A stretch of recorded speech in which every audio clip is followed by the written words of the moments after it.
आखाती देशामध्ये सध्या युद्ध सुरू आहे आणि या युद्धाचा परिणाम जर आपण पाहतो पेट्रोल डिझेलच्या साठ्यावर आणि पुरवठ्यावर झालेला आहे आणि त्यामुळे अर्थातच भारतामध्ये जे आहे ते दररोज पेट्रोल आणि डिझेलचे दर वाढत आहे। मागील काही दिवसांमध्ये जर आपण पाहतो डिझेलच्या दरात साधारणतः 9 रुपयांची वाढ झालेली आहे आणि त्यामुळे ट्रान्सपोर्टचा खर्च वाढलेला आहे। स्कूल बस चालकांनी देखील त्यांच्या संघटनांनी आता दर वाढवण्याचा निर्णय घेतलेला आहे। अमरावतीमध्ये स्कूल बस व्हॅन चालकांनी मालकांनी जे आहे ते जवळपास 25% दर वाढवण्याचा निर्णय घेतलेला आहे। त्यामुळे पालकांना जो आहे तो मोठ्या प्रमाणावर फटका बसणार आहे। जवळपास 10% डिझेलचे दर वाढले असले तरी मात्र 25% स्कूल बसचे जे आहे ते दर वाढवण्याचा निर्णय जो आहे तो अमरावतीमध्ये स्कूल बस संघटनांनी घेतलेला आहे। आपल्यासोबत संघटनेचे काही पदाधिकारी आहेत। भाऊ काय सांगणार, तुम्ही आता जवळपास 25% दरवाढ करण्याचा निर्णय घेतलेला आहे, काय सांगणार? वाढलेल्या पेट्रोल डिझेल CNG LPG यांच्या दरामुळं शाळेचे जे वाहतूकदार आहे आम्ही हा निर्णय घेतला आहे की 25% कमीत कमी 25%च्या वर, तसं तर बघितलं तर 25%च्या वर भाव वाढू शकते, पण आम्ही 25%च ठरवलं आहे की 25%ने भाव वाढवायचे।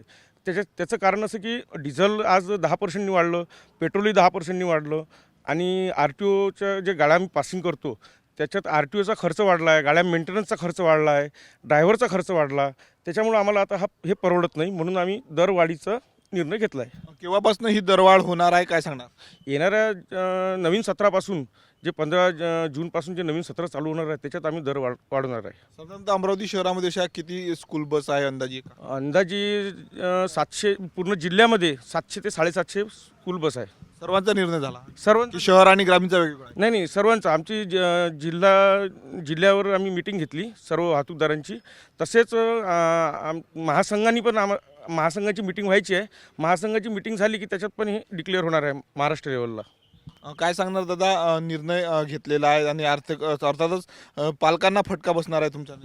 100% या आमच्या या निर्णयामुळे पालकांना 100% फटका बसणार आहे, पण त्याच्यामागे कारणीभूत आम्ही नसून येणाऱ्या आखाती देशामध्ये होणारं जे युद्ध आहे, जे युद्ध घडत आहे त्याच्यामुळं डिझेलची टंचाई आपल्या इथे भासत आहे। सोबतच डिझेलचे वाढलेले रेट, CNG LPGचे वाढलेले रेट, त्यानंतर RTOमध्ये जे कामं आम्ही आधी 200 रुपयात करत होतो त्या कामाला आज आम्हाला 2000 रुपये लागतात। त्यामुळं भाववाढ ही होणे साहजिकच आहे। मला असं वाटतं की बाबा आम्हाला या भाववाढीमध्ये जर पालकांनी सपोर्ट केला किंवा शासनाने काही जर आमच्यासाठी योजना काढल्या, कारण शासन 2020मध्ये जेव्हा करोना आला होता त्या काळातही शासनाने आम्हाला फक्त चॉकलेट दिलं होतं। चॉकलेट असं दिलं होतं की तुमच्यावर असलेलं जे कर्ज आहे त्याच्यावर तर आम्ही तुम्हाला व्याज माफ करू, परंतु शासनाने तसं काही न करता उलट फायनान्स कंपनीने आमच्या कंबरड्यावरती लाथ मारून पूर्ण पैसा वसूल केला। त्याचाही भूदंड आम्हाला त्या काळातही भोगावा लागला आणि आजही असं वाटते की या काळातही आम्हाला हा भूदंड भोगावा लागणार आहे। काय निर्णय आता दरवाढीचा निर्णय घेतला तुम्ही? दरवाढीचा निर्णय शालेय विद्यार्थी वाहतूक संघ अमरावती जिल्ह्याने अमरावती स्थळावर आमचा निर्णय 25%चा जर घेतलेला आहे, ज्याप्रमाणे आता राहुलने सांगितलं, परंतु महाराष्ट्र राज्य जे महासंघ आहेत ते ज्या पद्धतीनं आम्हाला आदेश करतील त्या पद्धतीने आम्ही आमची दरवाढ करू। दरवाढ करण्यामागचे जे आता कारणे तुम्हाला माहीतच झाले आहेत कुठल्या प्रकारचे आहेत, पण याच्यातही आणखी आमचे प्रयत्न एकच राहील की पालकांना ह्या ठिकाणी हे न करता, वेटीस न धरता जेवढं आपल्याकडून शक्य होईल तितके, पण दरवाढ निश्चित आहे। पैसे लागले की त्या ठिकाणी प्रत्येक गोष्टी आम्हाला पैसे लागते, म्हणून आम्ही दरवाढ निश्चितच करणार आहोत। पण निश्चित आता आम्ही जरी आमच्या मनात 25% धरून ठेवलं असलं तरी महासंघ आणि आमच्यात जे होईल आणि पालकांना परवडेल अशा पद्धतीची आम्ही दरवाढ करू।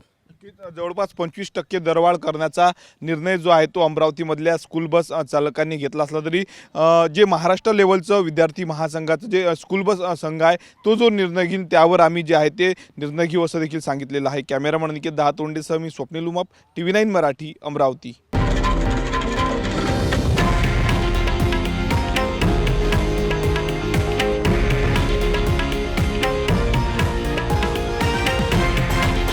हे आहे देशातील नंबर 1 न्यूज नेटवर्क आणि आपण पाहत आहात TV9 मराठी, एकमेव।